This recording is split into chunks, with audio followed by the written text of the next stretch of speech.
Sometimes the pride we take in things creates an insatiable desire to improve just that little bit more, and a little bit more, and a little bit more. Sometimes the vision we have extends beyond our talents, and we find false hope and fake help, trying to turn an idea into something grander than it has to be. All when, sometimes, it's better as a shit show. So, as one flawed human to another, with all my love, Refrigerate After Publishing presents the Saturday Morning Shit Show.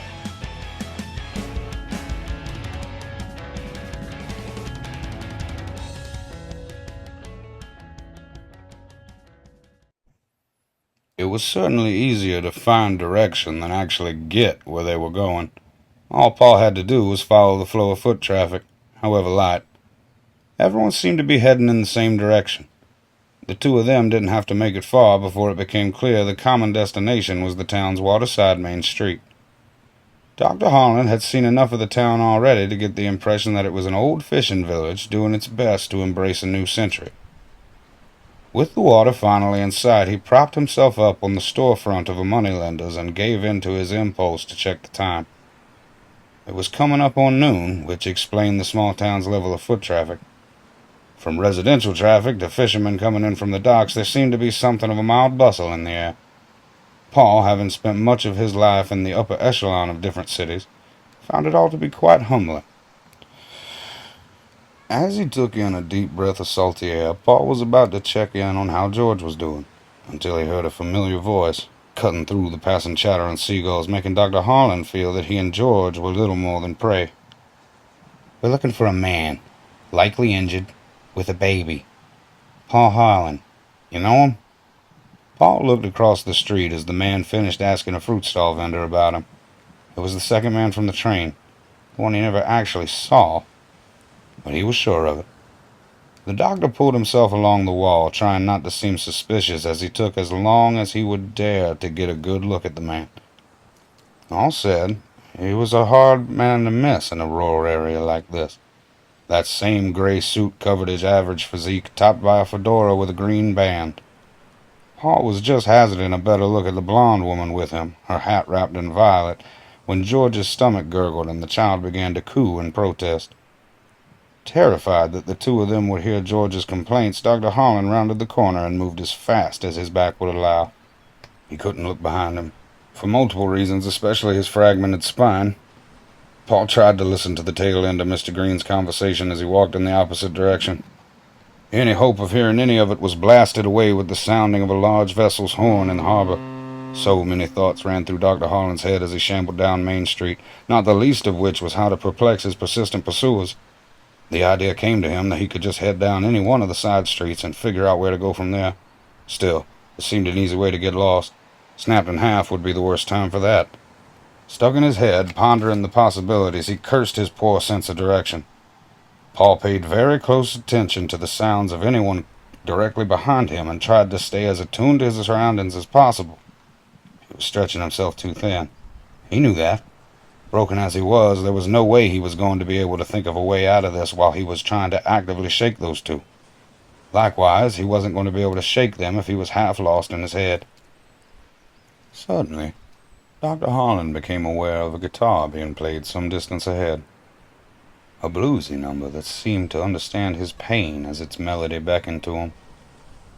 In spite of his injuries, Paul found the next couple hundred yards to be almost pleasant as he wandered towards the sound of the music.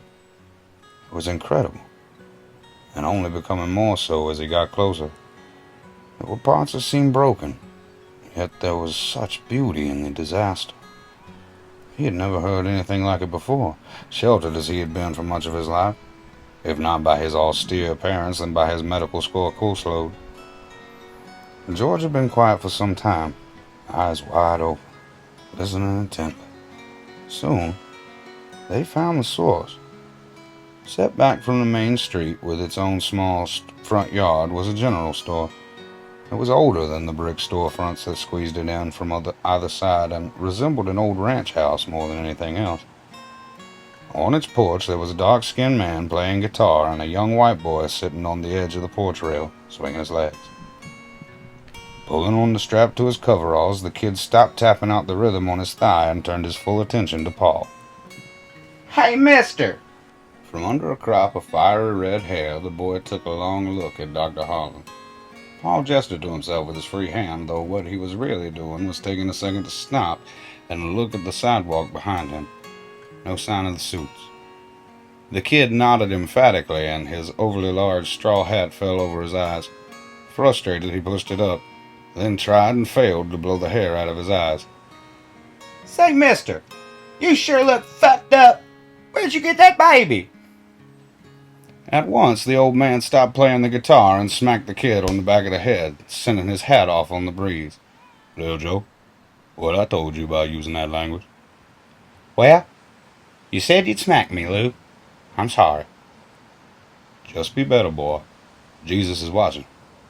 Now go get your damn hat."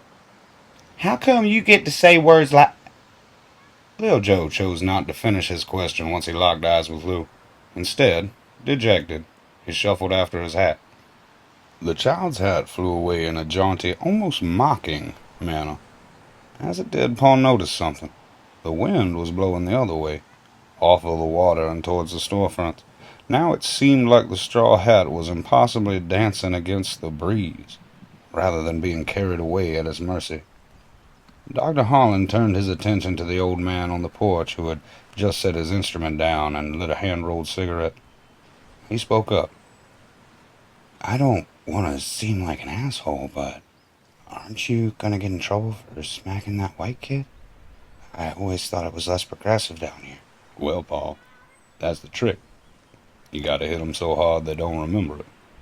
As Lou said this, Dr. Holland was taken aback, whether by Lou's statement, his knowledge of Paul's identity, or the strange, almost purple tint that gleamed in his eyes. "How do you—" Paul began to ask. "I know a lot more than that, Doc. Like how you only got about 6 minutes before they come walking by." The doctor cocked his head slightly in confusion and then winced at the pain in his spine. "If you and your boy are looking to stay free, methinks you're going to want to head on inside before your back gives out here in the yard." At this, Lou stood up and waved Paul over. He walked with his infant son over to this marvelous stranger. They all met at the bottom of a set of floor stairs. Without asking or being asked, Lou rested a hand on the worst part of Dr. Holland's broken back, attempting to aid the clearly crippled man. There was a warmth to his touch, and even through his shirt, Paul could feel how thickly calloused his hand was. "I'll do what I can for you out here." While he was speaking, the doctor could tell that his hand's warmth was spreading somehow. It soothed him deeply, and on his side. "You know what to do." By the time the two men had made it to the top of the stairs, much of Dr. Holland's pain had abated. Not all of it, not even half of it, if such a thing can be truly quantified in any meaningful way, but he found a significant increase in his range of movement, like months of therapy and bed rest in what was quite literally 4 steps. Paul knew without a doubt that there was something very special about this old man, that he had healed him. Not in the way any doctor he ever knew could, yet at the same time there was a heaviness, the weight of years beyond what this aged man wore on the surface. His mind flashed to a colonial plantation built on the broken backs of slaves. The notion occurred to him that the man in front of him had a different grasp of history than he did. No sooner had the thought popped into his head than Lou spoke up. "Not history. Not for me. Not just yet."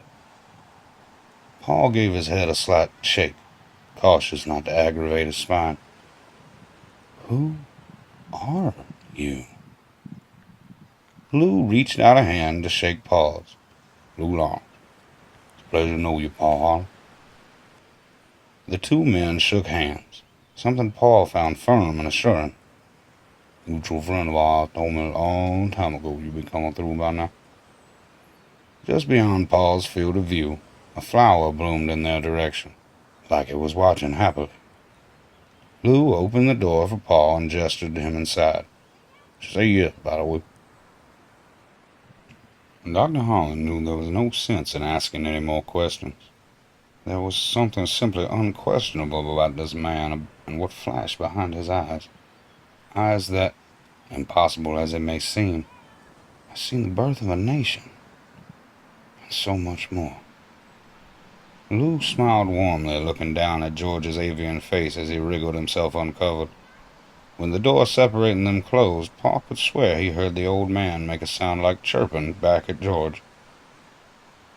Entering the general store, Dr. Holland was immediately taken aback by its level of charm and the resourcefulness of its selection. Accustomed as he was to department stores with 100 different versions of the thing you might want, this store sold just what you need, whatever it may be. Some level of this surprised him, though perhaps more of the surprise came from the shattering of expectations set forth by the handful of dime store westerns he had read as a child. They would have had him believe that a small-town general store would be dusty and dilapidated. What he walked into, though, was an establishment even more well-manicured than the front lawn it proudly displayed amidst a strip of sidewalks and bright new brick storefronts. The floor was a fair-toned hardwood that was polished to an obsessive sheen. It stretched its shining grain up to accent the walls and the railings of a spiral staircase. In pleasant contrast, the walls themselves were painted a blue so light it was nearly white. All of this wrapped up neatly with a nautical theme that was genuine without overwhelming the selection on offer. There were candies and a moderate display of dried goods, as well as a particularly well-decorated shelf of local fruit preserves and jams.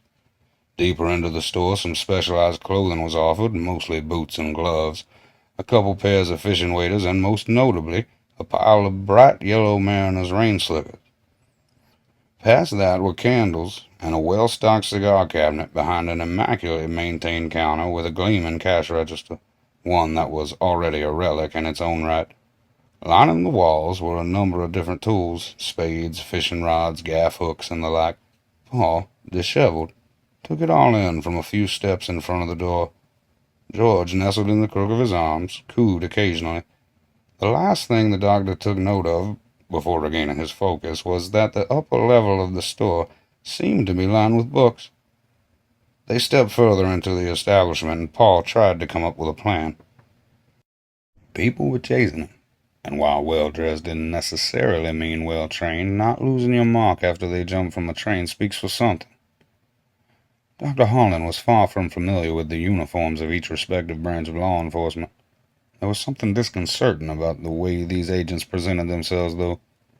The one they had called Orange didn't approach him in any official capacity, so they might not be operating in any such capacity. Although they left him alone to watch Paul's sleeping compartment, which could mean any number of things, frankly, and only half of which spell incompetence. It seems safe to say that they had underestimated him, but you can't really fault someone for not thinking someone like Dr. Harlan would fall willingly from a locomotive in motion. The last thought that went through Paul's mind before his process was interrupted was, I may have set the bar too high with my first play. Excuse me, dear, came the soothing voice of an elderly southern woman. It seems to me like you and your little one might need some help. Dr. Harlan snapped out of it and looked around the store once more. It was empty save for the two of them and an old woman in a dress and apron. She had stopped speaking, but was regarding the two of them kindly. He adjusted George's coverings and approached the counter. It occurred to him then that, for all the help that they did desperately need, Paul's wallet was empty. Maybe even lying in the ditch or across the tracks, he hadn't thought to check his pockets. Was he just supposed to stumble up to the counter and ask this lady for a handout? Could he even be sure of what the two of them needed if he didn't know what the next step was? Maybe she would be amenable to a trade, but what, tattered clothes and torn socks? Hardly an alluring sales pitch. He looked down at his watch. Time was crawling along as ever. It was nearing... Wait. The watch! Heirloom quality as it was, he couldn't be sure that a place like this did much bartering anymore. Briefly, he saw old Lou in his mind's eye, motioning jovially for them to enter the store. Says he is, by the way. Hello. Paul started awkwardly as he reached the counter. Dr. Harlan, He stuck out his free hand in greeting. Upon noticing that it was caked in filth, he tried to retract it politely. This particular senior, quick as a whip, grabbed Paul's grime-encrusted hand and shook it with conviction. May Lawrence, it's a pleasure, hon. So you must be Lou's wife. For now. There was something not quite sarcastic in her reply, but her disposition remained sunny. Seems you two need some help. Mrs. Lawrence, you don't know the half of it. Paul nearly gave something of a courtesy laugh before pain shot down his spine again. It wasn't near as bad as it was before, but its sudden flare-up was still enough to elicit a response. Oh, well, that solves one mystery. Take a seat. I'm sorry. Paul looked behind him and found a chair, obscured from view of the front door by an aisle of dried goods. Lou moved that chair this morning. I told him, I said, Lou, it don't make no sense blocking the register with that chair. He just said to me, he said, May, you gotta trust me. Just once I wish that man was wrong. Dr. Harlan sat down, keeping a tight hold on George. I don't have any money, but I'm hoping this. Slowly and deliberately, he removed his gold timepiece. Could get us some necessities? There was pity in May's eyes now, but there was also a level of something like relief. As she took the heirloom, she handled it like one might a ticket to a coat check. Almost imperceptibly, her eyes flashed into a space under the counter. Looking up from the watch that now rested in her hand, she assured Paul, You will find whatever it is you need. Sorry if our offerings are limited. His eyes lit up. These Lawrences were a breath of fresh air, to say the absolute least. Dr. Harlan tried to sit up straighter in the chair, causing him to nearly double over in pain. Grunting through it, he spoke. Mrs. Lawrence, thank you so much. I don't know what we would have done without you. Honey, why don't you just rest for a moment? Y'all staying in town? Paul consigned himself to try and find a level of comfort in the padded wooden chair. No. We have to move on as quickly as possible, unfortunately. Mrs. Lawrence was about to press further, but saw something in the young doctor's eyes that she understood. It was a look she had seen in her own father's eyes when he would tell stories about when he was running from his old masters. Now her face took on a different tone, something somber yet protective. She grabbed a handbell from near the register and rang it out 3 times, pausing briefly after the first. From outside Paul's limited field of view, Lou stood up from his seat on the porch and closed the shutters of the shop. Moments later, the open sign on the door was flipped to close. By then, Mrs. Lawrence had made it around the counter and was nearly to where Paul sat with George. There's a couch in the back room. Go lie down. I'll put some provisions together for you and see if I can scrounge up some clothes. Give me a little one. I can tend to him while you rest. He recoiled, but only slightly. It's okay. He can lay down with me. Nonsense. You look like you haven't had 2 arms straight in a dog's age. She was beside them now, making persistent give-me-the-baby motions with both hands. Really, don't worry about it, May. Can I call you May? Paul stalled. You can call me anything but bad with children. Now hand me that baby. George is different, May. Dr. Harlan hesitated, slow to trust and afraid of what fate might befall his son without him. He tried to backpedal, to get some space between George and the notion of him being different. He's fragile.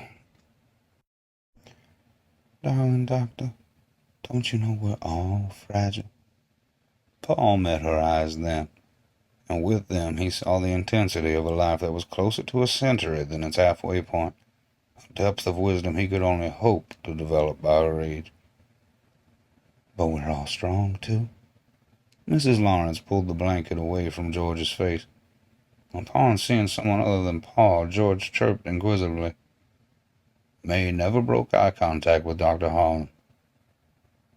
There's something out there for each of us waiting to show us just how fragile we are. She looked down now and gazed directly into the face of something shocking and new to her. She didn't miss a step. Instead, her eyes twinkled and the tenderness to her expression only deepened.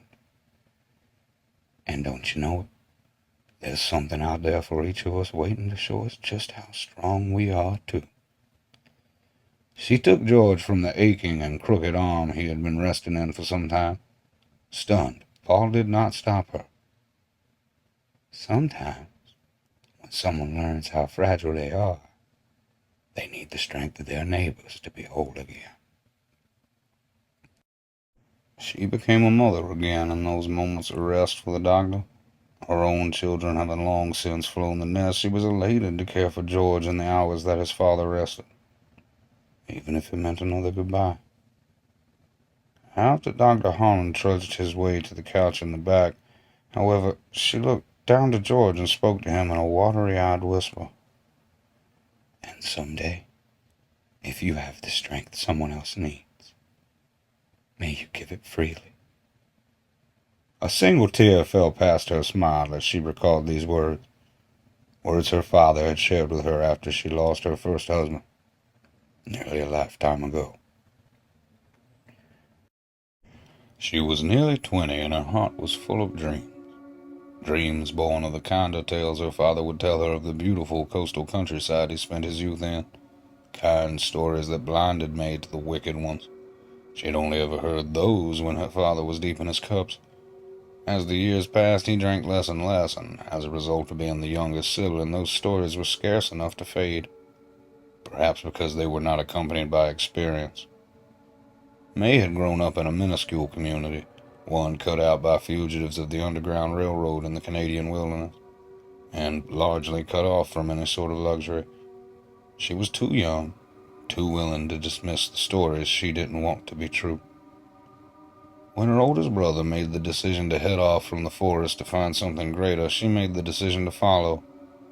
In the 4 or so years she spent with her brother in the city, she was able to find work as a housemaid with a family that was never anything but kind to her.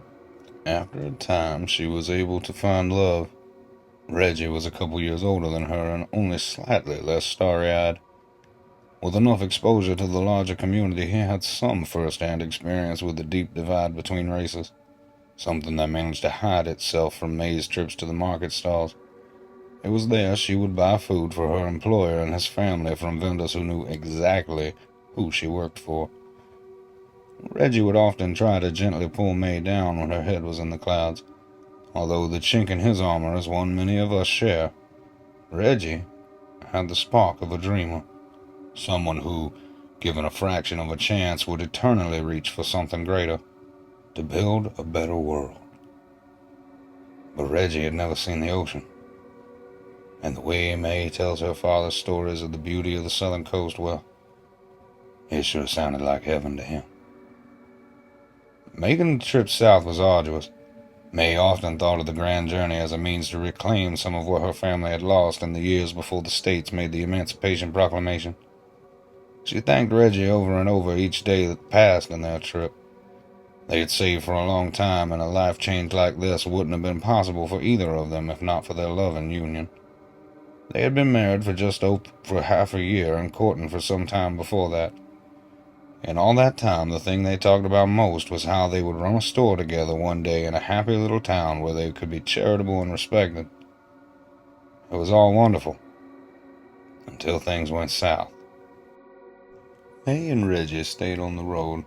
Her child in the woods had left her with more than the skills necessary for them to camp each time their horses needed rest, as well as supplement the provisions they had brought along. They should have been a bit more social, and experienced the looks shot their way simply for the color of their skin. Maybe a more gradual shift in cultural tension would have turned them around, or maybe starry eyes see no darkness. Life was bright on the coast for the young married couple, but shadows contrast horrendously in the light. Over the course of a few short months, they were able to establish a small storefront. They were even able to make a home for themselves in the upper level. Reggie was the face of their little tailor shop, while May stitched together garments like the ones she made for her family and repaired torn clothes like she would for her previous employer's family.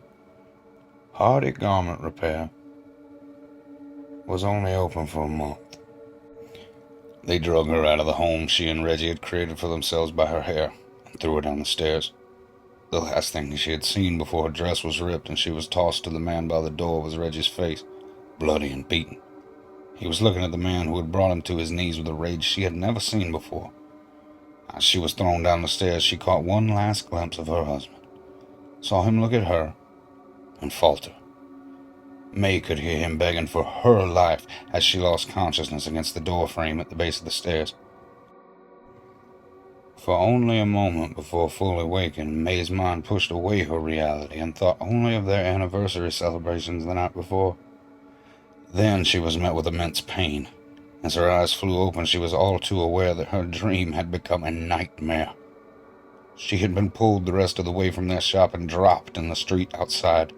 Much of her body had already bruised. Her left forearm was clearly broken, and it seemed a few ribs were as well. May fought to stand, the effort causing her to spit blood. When she rose to her feet, she saw the violent demands and terrible slurs that were painted across their storefront. There was no one around. She thought that was the worst part. Suffering alone, coupled with a nauseating uncertainty.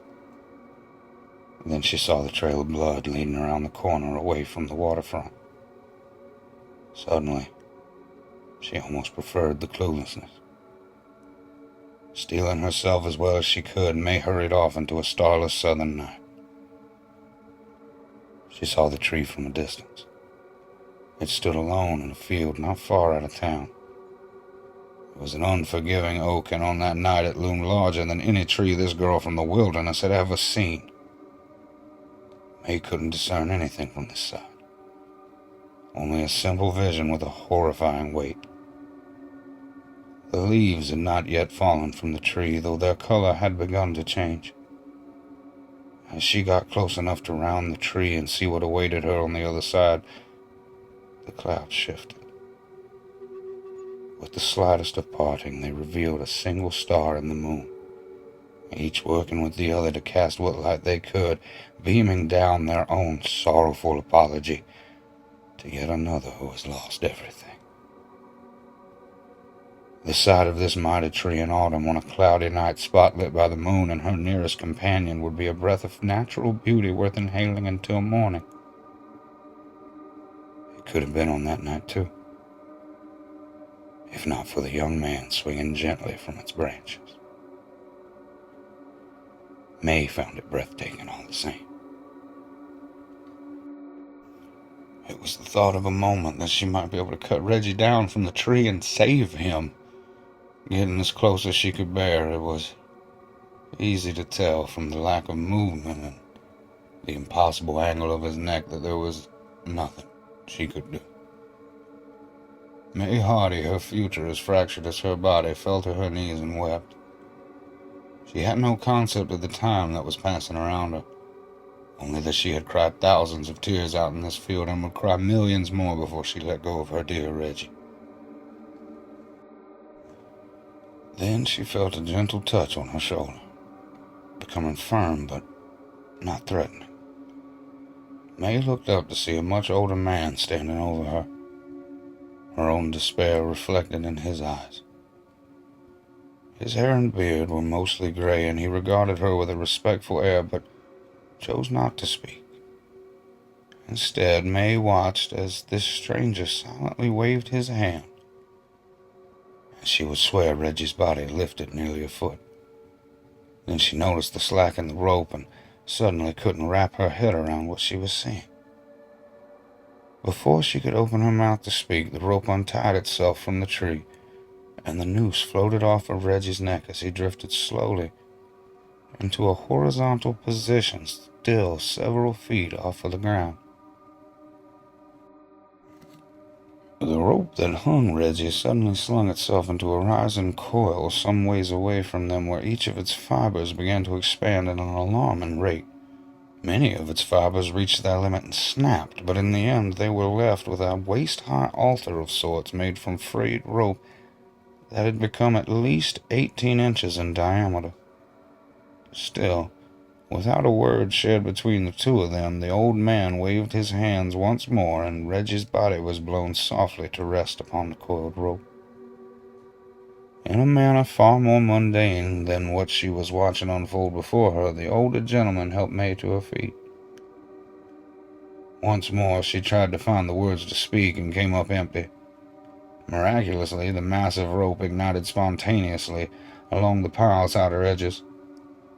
She had time then to ask the man to stop, and a strong feeling that he would if asked. Though she hadn't an inkling of how. In the end, though, this seemed right. She watched over hours as her life's greatest love was reduced to ash atop the instrument of hatred that had taken him from her. Overhead, the moon's closest companion blinked and faded, forever lost. The sun was rising, and what remained of Reggie was now indiscernible from the remnants of a harvest bonfire. The old man turned to face May, and in his face was the same profound sadness as before. But there was something else, too. In the deep pools behind his eyes, she caught a glimpse of the same rage she saw in Reggie the night before. For all the hours of silence between the two of them, a certain understanding had evolved in May's mind. The man before her was something more than man, and he was offering her a second chance. Now, just as her father did before her, she must flee the southern coast. Given it was still only just beginning to make its journey across the sky, May was able to notice in the morning light that the man who shared her darkest moment was himself, glowing.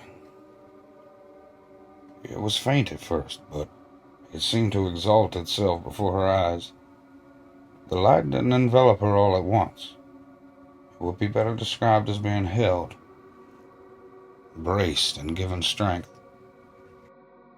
A feeling like warm, fresh bath water after a hard day's work spread from her injuries throughout her body. Over the course of only half a minute or so, that sensation had made its final move and encased her entire being. May could hear singing, and she felt nearly weightless as an intense heat moved from the worst of her fractures to encompass her fully.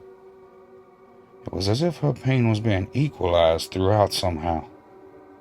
The agony mounted, and she began to wonder what this mystical stranger might be trying to accomplish. No matter what, all was lost already. She did not fight it. She embraced the suffering. The singing in her ears became louder and more clear. Old work songs, sung and shared across plantations and generations. She didn't know how she knew, but May knew the voices she was hearing were long dead. Those who died oppressed that might otherwise be forgotten. However, she understood then that she did not suffer alone. Focused on the songs of the lost that rung out from her head, May was unable to hear anything else. Under the threshold of her current perception, her broken bones rattled and snapped back into place. She only became aware of this when the oppressive heat abated into an incredible relief of both body and mind. The warmth itself seemed to be taken away by the morning breeze bit by bit. The old man must have been waiting for it to fade altogether. When it had, he turned his attention to the pile of ash that lay before them. Suddenly, any of the ash that had not already blown away whipped itself into a fierce, if small, tornado. This spontaneous phenomenon roared faster and faster, seeming to tighten itself as it did so. Within a handful of seconds, the pile of remains spun itself around at breakneck speed, taking up no more space than a baseball. In a literal flash, the spectacle was concluded. Where it once roiled, there was now only a heart-shaped crystal, black as night, and no bigger than $50. The precious stone floated its way into the stranger's hand. His fingers curled around it gently, and he walked over to where May stood nearby. It was then that he spoke for the first time since he appeared in the field. "For some pain, there is no relief." He pressed the crystal into her palm softly. As his heavily calloused hand brushed away from her open palm, the stone cracked cleanly in half. Those responsible will know hell. May heard something then. in much the same way that she heard the singing within her own head before. But this time was different. Now these spectral noises much more closely resembled the grabbing of tools, lighting of torches. Though she was unable to see them, for which she was grateful, she knew that all around her, those without rest were preparing to seek justice. By noon that day, she was already miles out of town, headed north, fearing the retribution that might come from anything left in the stranger's wake. Over the years that passed, May learned little about the stranger or what happened that day on the coast. He was the kind of whisperer you had to know who to ask and how to hear. Most that claimed to know him in any capacity knew him as Old Lou, and near as anyone alive could tell, Old Lou had always been around, choosing to show himself in times of great despair to offer solace, in times of oppression to offer strength, and in times of loss to offer remembrance. Though it had been just over 40 years since she had last seen Old Lou, he sauntered out of the woods one day, greeting May where she stood on the porch of her solitary log cabin, a much older woman. Old Lou hadn't changed, save for another patch of gray and an already lightened beard. He told her on that day simply that it was time to come home, that it was safe for her there now. She could finally have some semblance of the life she once wanted, should she so choose.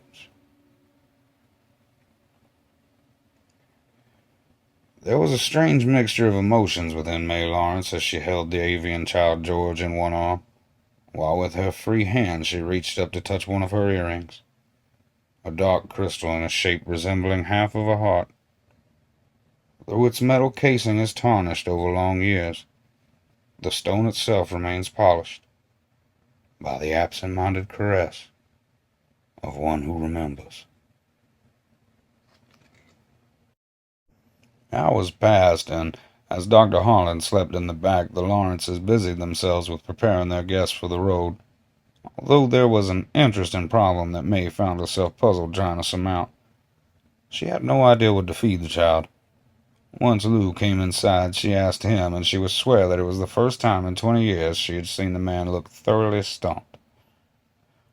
May ran through many possibilities in her head, and even a few in practice. The curve of George's beak made mashed fruits horrendously messy and almost completely ineffective. She tried to present him with a handful of chicken feed, and he didn't know what the hell he was supposed to do with that. Finally, May was in the process of chewing a piece of dried jerky, ready to take an even more bird-like approach, when she realized there might actually be a way around having to spit in a baby's mouth. Swallowing the chunk of deer meat was harder than she had expected, reaffirming its inappropriateness for infants. An increasingly fussy George still nestled in May's arms. She rushed the two of them over to a cabinet by the counter where they kept a small selection of live bait. "Lou," May called across the store to wherever he might be, throwing open the door to the bait cabinet as she did so. "Get your wrinkle behind over here and open this can of worms." "Well, yeah, coming," Lou replied, unseen from the other side of the store.